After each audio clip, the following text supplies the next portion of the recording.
Hello అందరికీ, మా ఊరి రుచులకు స్వాగతం. ఈరోజు మనం పర్ఫెక్ట్ కొలతలతో చక్కెర పొంగల్ చేద్దాం. ముందుగా పావు కప్పు పెసరపప్పు తీసుకుని ఒక ప్యాన్లో వేసుకుని దోరగా వేయించుకోవాలి. మంచి సువాసన వచ్చి కలర్ చేంజ్ అయ్యేటప్పుడు ఆ పెసరపప్పు వేరే దాంట్లోకి తీసుకుని పక్కన పెట్టుకోవాలి.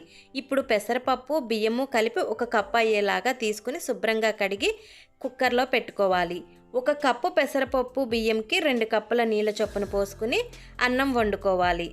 ఇప్పుడు ఒక ప్యాన్ తీసుకుని 1/2 కప్పు బెల్లం, 1/2 కప్పు పంచదార వేసుకుని ఇవి రెండు కరగటానికి సరిపోయే వాటర్ పోసుకుని పంచదార బెల్లం పూర్తిగా కరిగిపోయి ఇలా ఒక పొంగు వచ్చిన తర్వాత స్టవ్ ఆఫ్ చేసుకుని దాన్ని తీసుకొచ్చి ముందుగా మనం వండి పెట్టుకున్న అన్నంలో ఒక స్ట్రైనర్ సహాయంతో ఈ పాకం మొత్తం దానిలో పోసుకోవాలి.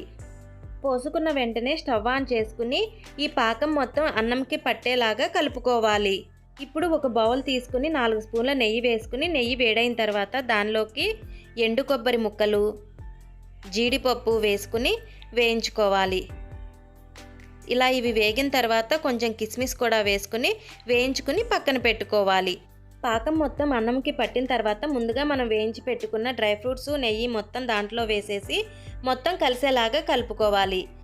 కొంచెం యాలకుల పొడి కూడా వేసుకుని మొత్తం కలిసేలాగా కలుపుకుంటూ అడుగు పట్టకుండా మొత్తం కలుపుకుంటూ తిప్పుకోవాలి. అలాగే 4 స్పూన్ల నెయ్యి కూడా వేసుకుని మరలా ఒకసారి మొత్తం కలిసేలాగా కలుపుకోవాలి. ఈ స్టేజ్లోనే కొంచెం పచ్చకర్పూరం కూడా వేసుకోవాలి. అయితే ఎంతో టేస్టీ చక్కెర పొంగల్ రెడీ. ఇది చల్లారిన తర్వాత పొడి పొడిగా వస్తుంది. పండగల సమయాల్లో త్వరగా అయిపోయే ప్రసాదాల్లో చక్కెర పొంగల్ ఒకటి. అంతేకాదు వంట రాని వాళ్ళు కూడా చాలా ఈజీగా చేసుకోవచ్చు చక్కెర పొంగలి. ఈ శ్రావణ మాసంలో ఈ విధంగా ట్రై చేసి చూడండి, చాలా బాగుంటుంది. Thank you for watching. Subscribe చేసుకుని సపోర్ట్ చేయండి.